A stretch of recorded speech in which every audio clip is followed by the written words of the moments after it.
Eluru medical కాలేజీలో anti ragging committee సమావేశమైంది. 2-3వ సంవత్సరం విద్యార్థులతో యాంటీ ర్యాగింగ్ కమిటీ విడివిడిగా సమావేశమైంది. విద్యార్థుల నుంచి పూర్తి స్థాయిలో వివరాలు తెలుసుకుంటున్నారు. అర్ధరాత్రి మెడికల్ కాలేజ్ హాస్టల్ బయట విద్యార్థులు ఆందోళనకు దిగారు. థర్డ్ ఇయర్ స్టూడెంట్స్ తమపై దాడి చేశారని 2వ సంవత్సరం విద్యార్థులు ఆరోపిస్తున్నారు. నిరసన తెలుపుతున్న క్రమంలో భౌతికంగా ఒకరిపై ఒకరు దాడి చేసుకున్నట్టుగా సమాచారం. సీన్లోకి ఎంట్రీ ఇచ్చిన పోలీసులు వారిని ఎంక్వైరీ చేస్తున్నారు.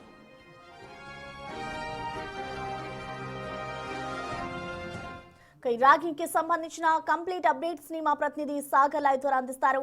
సాగర్, ప్రశ్న ఏలూరు మెడికల్ కాలేజీలో ర్యాగింగ్ కలకలం రేపుతుంది. అర్ధరాత్రి medical college hostel boys hostel నుండి సెకండ్ ఇయర్ విద్యార్థులు బయటకు వచ్చి తమను థర్డ్ ఇయర్ మెడికల్ స్టూడెంట్స్ వేధిస్తున్నారంటూ కూడా ఒక్కసారిగా నిరసన తెలిపారు. తమ మీద భౌతికంగా దాడి చేశారంటూ కూడా వారు కొంత పోలీసులకు సమాచారం అందించారు. పోలీసులు రంగప్రవేశం చేసి వారు కొంత సర్దుబాటు చేసే ప్రయత్నం చేశారు. మరోపక్క దీని మీద ఇప్పటికే ఏలూరు మెడికల్ కాలేజీలో anti ragging committee squad committee ఏదైతే ఉంటుందో వారు విద్యార్థులతో మాట్లాడుతున్నారు. Third year second year students కి సంబంధించి అసలు ఏ విధంగా గొడవ జరిగింది, ఎందుకు గొడవలు జరుగుతున్నాయనే దాన్ని పూర్తిస్థాయిలో తెలుసుకున్నాం. ప్రస్తుతం మనం బాయ్స్ హాస్టల్ దగ్గర ఉన్నాం. మనం చూస్తున్నాం ఇప్పటికే ఏలూరు 2 టౌన్ సిఏ అశోక్ కుమార్ ఇక్కడికి చేరుకున్నారు. కొంత విద్యార్థులతో మాట్లాడే ప్రయత్నం చేశారు. సెకండ్ ఇయర్ థర్డ్ ఇయర్ విద్యార్థులకు సంబంధించి స్టూడెంట్స్ కి సంబంధించి పూర్తి స్థాయిలో వివరాలు తెలుసుకుంటున్నారు. వారి దగ్గర నుండి వారితో మాట్లాడి అసలు ఎందుకు గొడవ జరిగింది అనే దాని మీద, ఎందుకంటే అందరూ కూడా విద్యార్థులే, కేసులు పెడితే వారి భవిష్యత్తు కొంత నష్టపోతారు కాబట్టి పూర్తి స్థాయిలో వారి దగ్గర నుండి తీసుకుంటున్నారు.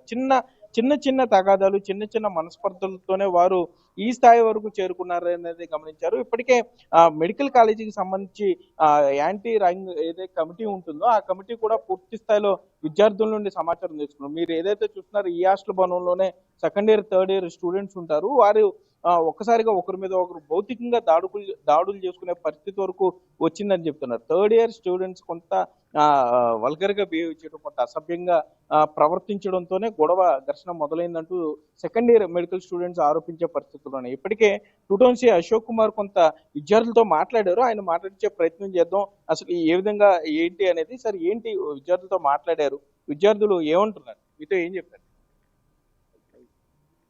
అదే విచారణ చేస్తాను, ఇందాక ఆల్రెడీ చెప్పడం జరిగింది.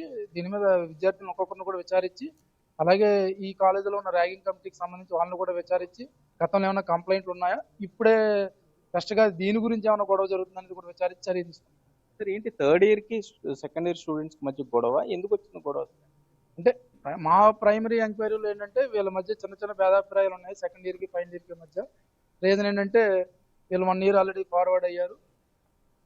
ఈ డిసెంబర్ 12వ తారీఖున ఒక కార్యక్రమం ఒకటి తలపెట్టారు వీళ్ళు ఫ్రెషర్స్ డేకి ఫస్ట్ ఇయర్ వాళ్ళకి. దానికి సంబంధించి వీళ్ళు కమిటీ వేసుకుని వాళ్ళు అందులో ఏకాభిప్రాయం కుదరలేదు. గతంలో జరిగిన ఇష్యూస్ కానీ చిన్నవన్నీ కూడా ఒకటి మాట పెరిగి రాత్రి ఘర్షణ వాతావరణం నెలకొంది. అంతే తప్ప మేజర్ ఇష్యూస్ అయితే ఏమి వీళ్ళని పెద్ద గొడవలు జరగడం కానీ అటువంటి ఏం లేదు. సరే, భౌతిక దాడులు చేసుకున్నారు అంటున్నారు, ఎంతవరకు వస్తుంది?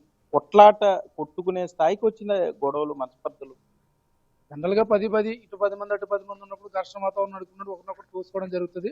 ఆ విధంగా తోసుకున్నారే తప్ప మేజర్గా ఒకరినొకరు కొట్టేసుకున్నాం లేకపోతే మరి మేజర్ ఇష్యూస్ అంతలా ఏమీ జరగలేదు.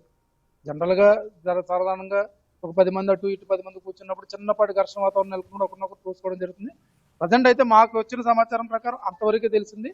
పూర్తి స్థాయి విచారణ చేపట్టిన తర్వాత దీని మీద అన్ని వివరాలు మేము తెలియపరుస్తాం. అంటే కేసులు ఏమన్నా నమోదయ్యాయి? ఎవరి మీద, విద్యార్థుల మీద ఏమైనా కేసులు ఏమన్నా నమోదు, ఫిర్యాదులు ఏమైనా వచ్చినాయి అఫీషియల్గా ఇప్పుడు దాకా అయితే ఎటువంటి ఫిర్యాదు రాలేదు. విచారణ చేపట్టిన తర్వాత ఖచ్చితంగా యాక్షన్ తీసుకోవాల్సి వస్తే కనుక ఖచ్చితంగా తీసుకుంటాం. మనం చూస్తున్నాం, ప్రస్తుతానికి విచారణ జరుగుతుంది. విద్యార్థులతో మాట్లాడుతున్నాం. ఇటు థర్డ్ ఇయర్ కానీ సెకండ్ ఇయర్ మెడికల్ స్టూడెంట్స్ ఎప్పటికీ మాట్లాడాం, కౌన్సిలింగ్ చేసే ప్రయత్నం చేస్తున్నాం అంటున్నారు. మరోపక్క చూసుకుంటే కనుక ఏదైతే మీరు చూస్తున్నారో ఇప్పుడు విజువల్లో చూస్తున్న మెడికల్ కాలేజీ, ఇందులోనే third year second year medical students అందరూ కూడా ఉంటుంటారు. ఫ్రెషర్స్ డేకి సంబంధించి అందులోనూ థర్డ్ ఇయర్ కి సంబంధించినటువంటి కొంతమంది విద్యార్థులు సబ్జెక్టులు కొంత ఫెయిల్ అవడంతో వారు మరలా సెకండ్ ఇయర్ కే పరిమితం అయిపోతారు. ఇందులో ఎవరు పెద్ద ఎవరు గొప్ప అనే చిన్న ఇగో ఫీలింగ్ కూడా ఉందని చెప్తున్నారు. ఎందుకంటే 3వ సంవత్సరం చదవాల్సిన విద్యార్థులు 2వ సంవత్సరంలో ఆగిపోవటం, మరలా సీనియర్ జూనియర్ అనే భేదం రావటం, అప్పటి వరకు తమతో చదువుకున్న వారు కూడా వారు జూనియర్లుగా కొంత ట్రీట్ చేయడంతోనే గొడవ మొదలైంది అని కూడా పోలీసులు ప్రాథమికంగా గుర్తించారని చెప్పి. అయితే మరలా ఘర్షణలు జరగకుండా, అంటే వీరంతా కూడా విద్యార్థులు కాబట్టి మొదట్లోనే వీరు కొంత కౌన్సిలింగ్ ఇచ్చే ప్రయత్నం చేస్తున్నారు. మరోపక్క కాలేజీలో కూడా యాంటీ ర్యాగింగ్ కమిటీ మొత్తం 9 మంది ప్రొఫెసర్లతో కూడిన బృందం ఇటు విద్యార్థులతో మాట్లాడుతున్నారు. 3వ సంవత్సరం విద్యార్థుల్ని సపరేట్ గా, అట్లాగే 2వ సంవత్సరం చదువుతున్న మెడికల్ స్టూడెంట్స్ ని సపరేట్ గా కూడా వారు మాట్లాడడం జరుగుతుంది. పూర్తి స్థాయిలో వీరి నుండి సమాచారం సేకరించేది. అసలు గొడవ ఎక్కడ మొదలైంది అనే దాని మీద గుర్తించిన తర్వాత దీనికి ప్రాథమికంగా ఎవరైతే కారణమయ్యారో ఆ విద్యార్థులను తప్పనిసరిగా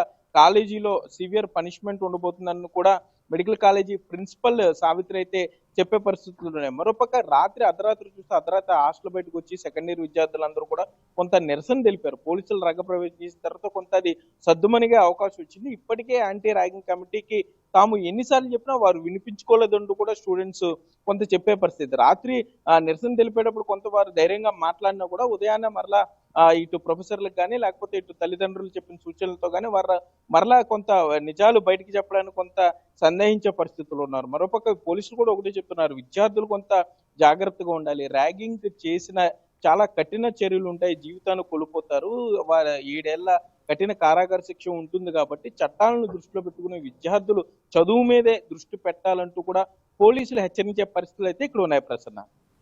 రైట్, థ్యాంక్ యూ సాగర్.